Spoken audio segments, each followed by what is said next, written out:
Jangan sembarangan sholawat. Keras. Orang yang sengaja bersikap terhadap Nabi dengan cara, hati-hati, yang terlihat mengurangi kehormatan Nabi, itu seketika amalannya akan hilang pahalanya tanpa dia sadari. Nah, sekarang nabinya masih ada nggak? Saya ulangi, nabinya masih ada nggak? Ada, cuma terkubur kan, sudah meninggal. Baik kan?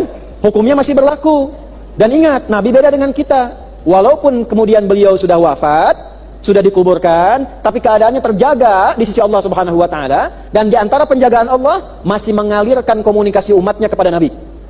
Ini yang tidak dimiliki nabi-nabi lain. Bagaimana cara mengalirkan komunikasinya? Turun ayat di Al-Ahzab ayat ke-56 itu. Innallaha malaikatahu yusalluna 'alan nabi. Ya ayyuhalladzina amanu sallu 'alaihi wa sallimu. Allah dan para malaikat memberikan salawat pada Nabi. Salawatnya Allah itu kasih sayang, pujian. Salawatnya malaikat kepada Nabi itu pengagungan, kemuliaan. Salawatnya kita kepada Nabi, penghormatan kepada Rasulullah yang telah memberikan kebaikan pada kita selama hidup. Bahkan kalau kita salawat, ketika kita salawat, sampai salawat itu pada Nabi dan ditetapkan oleh Allah, kembali pahala pada kita 10 kebaikan.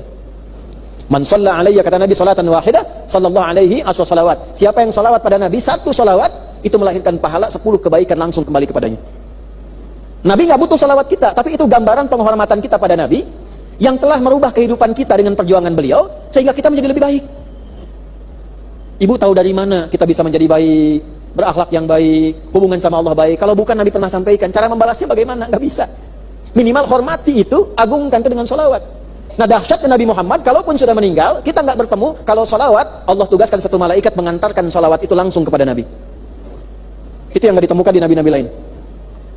Nah, artinya kalau sedang salawat, bicaranya kepada siapa? Ditujukannya Nabi. Maka berlakulah hukum ini. Jangan sembarangan salawat. Keras. Ya, di zaman Nabi, nabinya ada, bukan sekedar salawat. Kalau di zaman Nabi langsung interaksi. Oi Muhammad, kan? Hilang amal seketika. Sama dengan salawat juga. Ya, bahkan ada ulama yang langsung mengatakan, nanti buka di beberapa kitab tafsir dan disimpulkan keterangan ini oleh Syekh Mustafa Al-Maraghi ketika menafsirkan ayat ini. Bahkan demi menghormati Nabi, memanggil nama Nabi pun jangan langsung ke namanya. Maaf ya, itu ada adik misalnya. Lihat Kang Daan di sini, tiba-tiba manggil, "Woi Daan." Maaf Kang, punten gitu ya. Gimana kira-kira? Nggak sopan ya? Ya, bayangkan pada manusia biasa saja kita manggil dengan adab. Kepada Nabi adabnya bagaimana? Ada ulama mengatakan, langsung menyimpulkan dari ayat ini, sertakan kalimat yang Allah pun mengajarkan pada kita menyertakannya. Ya ayuhan Nabi. Maka sertakan sebelum kata Muhammad, nama Nabi Muhammad sallallahu alaihi wasallam. Atau kita singkat Rasulullah sallallahu alaihi wasallam.